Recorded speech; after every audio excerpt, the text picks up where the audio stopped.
बच्चों, आज की कक्षा किस पे है? आज की कक्षा आधारित है चित्र वर्णन पर। ठीक है बच्चों, तो आज हम किस पर चित्र वर्णन करेंगे? पुस्तकालय। पुस्तकालय को अंग्रेजी में क्या कहते हैं? लाइब्रेरी, जहाँ पर बहुत सारी पुस्तकें रखी होती है ना। तो हमारे स्कूल में भी बहुत बड़ा सा है ना पुस्तकालय। बिल्कुल, तो आप सभी अपनी पुस्तिका निकाल लीजिए। अब हम पुस्तकालय पर चित्र वर्णन करें। तो बच्चों, जैसे कि अभी मैंने आपको बताया कि आज हम इस कक्षा में चित्र वर्णन करने जा रहे हैं। और चित्र वर्णन क्या है? पुस्तकालय। ठीक है, आप सभी को ये चित्र दिख रहा होगा। आज हमें इसी चित्र पर ही 8 पंक्तियां लिखनी है। ठीक है, लेकिन आपको इसके चित्र वर्णन के नियम याद है ना? चित्र वर्णन के क्या नियम होते हैं बच्चा? चित्र वर्णन के नियम है कि हमारी जो भी पंक्तियां हम चित्र वर्णन पे लिखेंगे वो चित्र से ही जुड़ी होनी चाहिए। ठीक है, दूसरा क्या नियम है कि हमारी भाषा बहुत ही सरल होनी चाहिए। ठीक है, और तीसरा कि हमारे वाक्य छोटे होने चाहिए। ये 3 नियम हमेशा आप याद रखिएगा चित्र वर्णन करते समय। और अब हम इस चित्र वर्णन पर पंक्तियां लिखेंगे। तो बच्चों, मैं आशा करती हूँ आप सभी ने अपनी हिंदी की पुस्तिका निकाली होगी।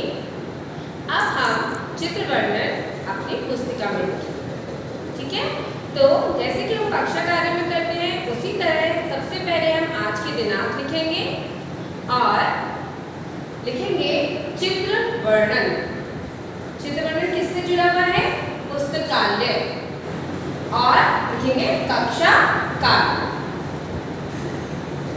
अब बच्चा, जैसे कि अभी हमने चित्र देखा, तो चित्र किसका था? सबसे पहले पंक्ति क्या होगी हमारी? चित्र से संबंधित क्या है कि यह चित्र एक पुस्तकालय का है। कहाँ का चित्र है? पुस्तकालय का है। दूसरा, इसमें एक बड़ा हॉल है। क्या है? बड़ा हॉल है। तीसरा वाक्य है कमरे में एक बड़ी मेज है। क्या है बेटा? मेज, जिसे हम अंग्रेजी में टेबल कहते हैं। ठीक है, और अब चौथा वाक्य, विद्यार्थी मेज के चारों ओर बैठकर पुस्तक पढ़ रहे हैं। विद्यार्थी कौन होते हैं बच्चे? छात्र और छात्राएं। तो इस चित्र में आपको क्या दिख रहा है बच्चा? कि बच्चे जो है मेज के चारों ओर बैठकर क्या पढ़ रहे हैं? पुस्तक पढ़ रहे हैं। तो बच्चों, अब हम करेंगे 5वीं पंक्ति। और 5वीं पंक्ति की देखिए हमने क्या लिखी है?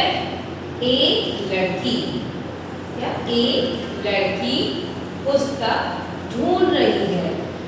चित्र में आपको दिख रहा है ना? एक लड़की क्या कर रही है? पुस्तक ढूंढ रही है। अब हम 6वें वाक्य करेंगे जो है पुस्तकालय में बहुत सारी पुस्तकें हैं। ठीक है, पुस्तकालय में क्या है? बहुत सारी पुस्तकें।